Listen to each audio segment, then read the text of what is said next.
Hello à tous, bienvenue. Donc, vous le voyez sur la miniature. Aujourd'hui, on va venir sur les 4 sorcières. Alors, bon, c'est un terme un peu fantasy, hein, ça, on n'est pas encore à Halloween. En fait, c'est 4 journées dans l'année. Donc, la prochaine, donc, du coup, c'est le 17 septembre, c'est pour ça que je fais la vidéo. Donc, septembre, décembre, mars et juin. Donc, il faut savoir qu'il y a les 3 sorcières. Donc, ça, c'est tous les vendredis. Non, c'est pas tous les vendredis, c'est les vendredis de la troisième semaine de chaque mois.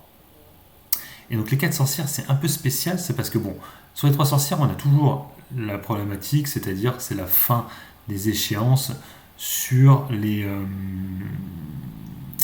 options sur indice. Voilà. La différence, c'est que sur les 4 sorcières, on a aussi la fin des contrats futurs. Voilà, il y a les futurs qui viennent en plus s'ajouter, les futures actions qui expirent en fait tous les 3 mois. Donc, du coup, après, il y a les nouveaux qui se mettent en place. Donc, c'est pour ça qu'en général, à une époque, c'était des journées très très très volatiles.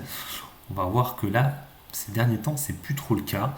Donc, on va voir en fait des graphiques pour vous montrer. Je vais sélectionner quelques actions.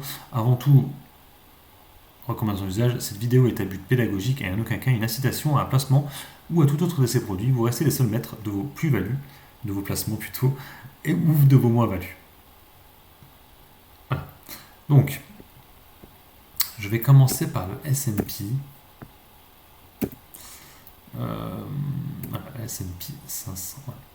Je sais pas que ça me ouais, c'est bon, ça nous a laissé. Donc voilà, le S&P 500. Donc ce que j'ai fait, c'est que je vous ai mis vous voyez les petites flèches vertes à chaque fois, c'est les jours où il y avait les 4 sorcières. Voilà, donc ce qu'on remarque souvent, la dernière fois qu'on a eu ces marquages, on voit que, donc là, la dernière fois c'était ici, c'était en juin, le 17 juin. On voit que le vendredi, effectivement, ça a plutôt chuté.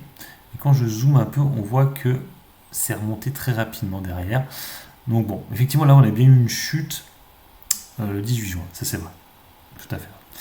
En mars, on voit que ce vendredi 19 mars, ça fait un peu du surplace sur le S&P.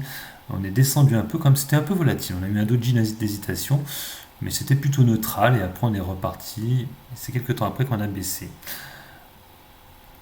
Si on revient encore un peu avant, mois de décembre. Alors, au mois de décembre, c'est intéressant parce que vous allez voir, voilà, bon, effectivement, on a baissé pas mal. Donc, on voit souvent des mèches qui va vers le bas. Par contre, c'est vraiment été le lundi où là, on a eu une belle grosse chute des marchés derrière. Là, c'était en décembre. Et du coup, on va aller voir septembre de l'année dernière. Et là aussi, donc là aussi, on a eu des mèches. Donc effectivement, on était sur une descente. Mais là aussi, on verra que le lundi qui a suivi, on a eu une très grosse chute derrière. Donc c'est vrai que on remarque quand même que c'est souvent même le lundi derrière qui chute beaucoup sur le S&P 500. Alors effectivement, moi je pourrais remonter encore un peu avant.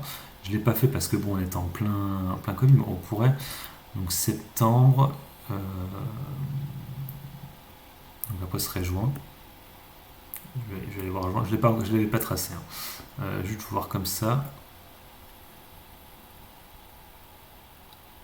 Lundi 15, mardi 16. Ouais, vous voyez là par exemple, le vendredi c'était assez maous. Vous voyez là c'était assez impressionnant parce qu'on a commencé là, forte hausse et on a chuté pour aller derrière remonter et après chuter comme là. Voilà, donc ça c'était le 19 juin. Après on peut aller voir mars, mais bon, mars ça servira à rien parce qu'on était en plein Covid. Donc on va aller voir un peu avant le Covid. Du coup, on va aller voir en décembre de l'année 2019. Voilà, c'était là. On voit que c'était plutôt haussier. C'était neutral mais haussier. Voilà, vous savez qu'on n'a pas vraiment d'indication sur le S&P 500. On va aller voir maintenant le 440. Voilà. Donc là, pareil, j'ai déjà tracé les. Du coup, faut que je revienne. Voilà. Normalement, j'avais déjà tracé, mais je ne les vois pas là. Donc là, septembre, ok, voilà, ici. Donc là, effectivement, vendredi 18 juin, on a eu une baisse, et c'est là où je veux en revenir. C'est que c'est souvent, en fait, même carrément le lundi. Parce que là aussi, vous voyez, là, ça a chuté ici. Je ne sais pas s'il y avait une mèche. Je vais regarder. Parce que du coup, ça m'a laissé le. Donc, vous voyez, il n'y a pas de mèche. Par contre, vous voyez, le lundi, on a commencé plus bas encore. Après, on est remonté. Donc, vous voyez que bon, vendredi, ça a bien chuté, mais lundi, on a encore continué à chuter pour ensuite repartir à la hausse. Donc, ça, c'était au mois de juin. Alors, on va aller voir maintenant. C'est plus, vous allez voir, vraiment plus impressionnant sur le CAC 40. Parce que c'est à peu près toujours pareil. Donc, le vendredi, là, pareil. Donc, vendredi 19 mars, on a clôturé ici. Et là, et le lundi, hop, beaucoup plus bas. Vous voyez? Donc, c'est vrai que c'est peut-être pas tant le vendredi qui pose problème, c'est même plutôt le lundi. Euh, donc là, je reviens là. Voilà, là, c'est impressionnant, hein, très impressionnant. Vous voyez, donc le vendredi 18 décembre, et vous voyez, le lundi, on était ici le 21 décembre. Alors, il me semble qu'à l'époque, il y avait une news par rapport aux variants, un truc comme ça, le 21 décembre, ce qui explique la chute aussi, hein. Voilà. Mais bon, vous voyez que derrière, ça avait quand même beaucoup chuté, mais je crois qu'il y avait une news par rapport au Covid, hein, à l'époque. Voilà, donc ça c'était en décembre. Et si je remonte un peu avant, décembre, septembre, je vais essayer de récupérer le mois de septembre. Voilà, c'est là. Et là aussi, vous voyez, septembre, on était baissé un peu, mais c'est surtout le lundi, ça a énormément chuté. Donc, j'ai envie de dire, en fait, là, sur les marchés financiers, faut mieux attendre finalement le lundi d'après pour rentrer que de jouer en fait ces quatre sorcières, parce que le marché américain, c'est pas impressionnant, mais surtout le marché français, on le voit, c'est vraiment le lundi où ça chute énormément. Donc maintenant, je vais vous montrer deux valeurs américaines. Donc on va regarder Tesla. Donc hop, on revient. Alors effectivement, j'ai pris deux valeurs tech, hein, par contre. Je pourrais peut-être mettre une autre valeur. Je verrais peut-être Nike ou je sais pas quoi. Non, attendez, ça ne nous a pas. Voilà. Oui, donc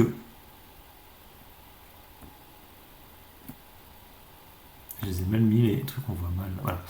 Donc vous voyez là ah, on était jeudi. Ah, j'avais mal mis. Ouais, vendredi, c'était le jour d'après. Donc en fait, vendredi, c'est là. Je me suis trompé. Ouais, bon, c'est très neutral. Voilà, c'est même plutôt haussier. Donc c'est pas vraiment eu de, y a pas de mèche, il n'y a rien. Voilà. Ensuite, mois de mars. Bon, effectivement, il y avait une petite mèche quand même. Voilà.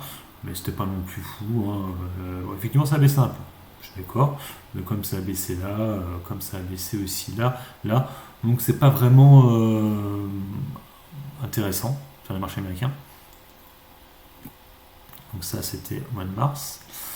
Donc décembre, effectivement là il y avait une belle petite mèche, mais là aussi, là par contre on va voir que là il y a une mèche, mais derrière on a eu 2-3 jours de grosses baisses derrière quand même. Voilà. Donc tout ça pour dire en fait ça sert peut-être pas à grand chose de trader ce jour-là, parce que c'est pas...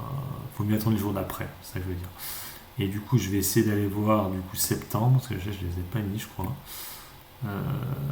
Septembre 2020. Donc c'était là. Si j'avais mis. Bon, pareil, vous voyez. Donc on avait une mèche ici, mais vous avez vu le lundi, il y a quand même une plus grosse mèche derrière. Donc voilà. Sur Tesla, c'est pareil, c'est pas non plus prognant. Et c'est vrai qu'on se dit, il faut mieux attendre le lundi, un peu comme chez nous en France. On va aller voir du coup Apple. Hop, donc à chaque fois, je reviens à chaque fois. Donc, même chose. Donc là, pareil, c'est neutral, hein, c'est plutôt le lundi, on a l'air de chuter plus. Donc rien de spécial. Là, d'incertitude, hein, voilà, on est remonté derrière. Donc, voilà, il n'y a rien de spécial à faire. Donc ça c'était quoi? C'était mars. Du coup, il faut aller chercher décembre. Alors décembre, c'est plutôt monté. Alors, je me suis trompé. Je me suis encore trompé. Oui, non, je me suis encore trompé. En fait, j'ai mal tracé. En fait, ça c'est lundi. Donc là, c'est pareil. Du coup, vous voyez, donc vendredi, on était là. Ça a baissé un peu. Et c'est surtout le lundi, on était beaucoup plus bas et c'est remonté. Donc là, pour le coup, c'est toujours cette logique d'attendre lundi pour plutôt acheter et de rien faire ce vendredi des 4 sorcières. Et là, du coup, le 18 septembre de l'année dernière, pareil, effectivement, on a essuyé une chute, mais le lundi, on a continué la chute pour remonter derrière. Donc, je vais faire une dernière qui n'est pas au Nasdaq. Je vais prendre Nike. Je vais prendre Nike. Alors du coup, j'ai rien tracé là, il faut que je le fasse de visu. En plus, je connais pas du tout la cotation de Nike. Donc là, c'est en mode. Ouais, je vois qu'il y a un beau gap sur Nike, en tout cas, je le vois. Alors, donc, la dernière fois qu'il y a eu, c'était là, le 18 juin. Donc, c'était 4 sorcières étaient ici, il n'y a rien de spécial, hein, voilà, c'était même plutôt grimpé. Lundi après, il y a eu le gap, hein, voilà. Donc, rien de spécial. Ensuite, c'était en mois de mars.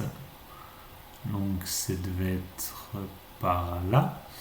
Vendredi, donc une mèche, voilà, mais lundi c'était à peu près pareil. Lundi 22, donc on aurait pu attendre le lundi. Mars, donc après ça me donne décembre.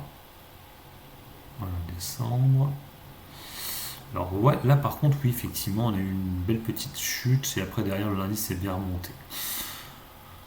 Mais bon, tout ça pour dire qu'effectivement, c'est pas si évident que ça. Beaucoup on parle de ces 4 sorcières, mais je trouve que c'est beaucoup moins. Vous voyez, là, c'est pareil. Là, vendredi, bon, ça a chuté, mais lundi, c'était plus bas.